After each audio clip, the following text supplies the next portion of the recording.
The final report is a thorough and detailed examination of the challenges faced by English football. It shows the problems in football and is clear that reform is needed to solve them. I won't go through the 10 strategic recommendations and the 47 detailed recommendations here, Mr. Speaker, but they are wide-ranging and comprehensive, addressing the need for an independent regulator, improved financial sustainability, better governance, and a proper role for fans. The report shows that fundamental change is needed in our national game, and fans deserve that. We are at a turning point for football in this country. The review is a detailed and worthy piece of work that will require a substantive response and plan of action from across government. But the primary recommendation of the review, that football requires a strong, independent regulator, is a recommendation that I and the government endorse in principle today. The government will now work at pace to determine the most effective way to deliver the independent regulator and any powers that might be needed. That is what the fans want, and this government is on the side of fans. Jo Stevens. Thank you, Mr. Speaker, and thank you for granting this urgent question. I want to congratulate the Honourable Member for Chatham and Aylesford and the work of her panel, particularly the Football Supporters Association and every fan who took part in this review. Mr. Speaker, we have known for a very, very long time that football is broken. This is not a new thing, and we on this side of the House have called for years for an independent regulator to fix it. So we're therefore delighted that it forms the key recommendation of the report, and I anticipate there will be a great amount of consensus across the House on this. We would like to see a bit more fan involvement, so just as the FA will be allowed observer status on the Independent Regulator Board, we believe the Supporters Association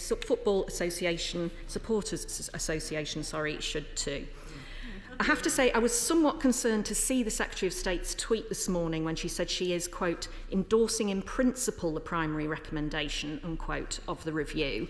Can the Minister allay my fears and confirm that the Government accepts both the principle and the detail of the independent regulator recommended by the review, and that it will be enshrining that in primary legislation, because the Secretary of State's words and the Minister's words just now appear to suggest something less than that?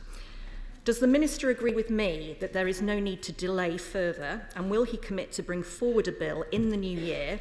And if not, when are we going to see the bill? As the review makes clear, these recommendations should be taken as a package, so not as a pick and mix. Anything less could leave us with a botched job. So will the Minister commit to accepting all the recommendations of this very, very thorough review? On the Golden Share and Supporters Shadow Boards, does the Minister agree with me that proposals for a breakaway league must be discussed with that Supporters Shadow Board, regardless of any confidentiality agreements that might be signed by clubs involved?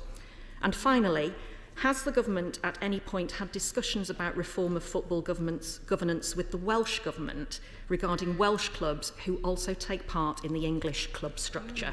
Thank you, Mr. Speaker. Minister. Can I also say on record, I thank the Honourable Lady and the approach taken by the opposition front bench and indeed the whole House in terms of taking a cross-party approach to the issues of football governance, and I hope that that tone and cooperation will continue throughout, because I think our goals and intentions are absolutely aligned. I would say to the Honourable Lady, I'm sure she understands process here as well, that this report was an independent report, and if anybody knows the Honourable Lady for Chatham and Aylesford, who is here, right, standing behind me in that case, then she will know she's taken a robust and independent approach. Formally, therefore, the Government does need to respond, and I'm sure the Honourable Lady and everybody will understand that I cannot preempt every single element of the Government's response to those conclusions here today. I myself only saw the full report just a couple of days ago, but we take the recommendations incredibly seriously, and I'm well aware of the strength of feeling behind many of the proposals, but I'm sure she'll appreciate I can't commit 100% to all the proposals today. Now, in terms of then how we go forward, I do intend to proceed at pace. In fact, I've had a meeting this very morning with my officials to discuss that very item in terms of how we move forward and how fast we can move. I think the whole House wants us to move very, very quickly, and I would say please watch this space.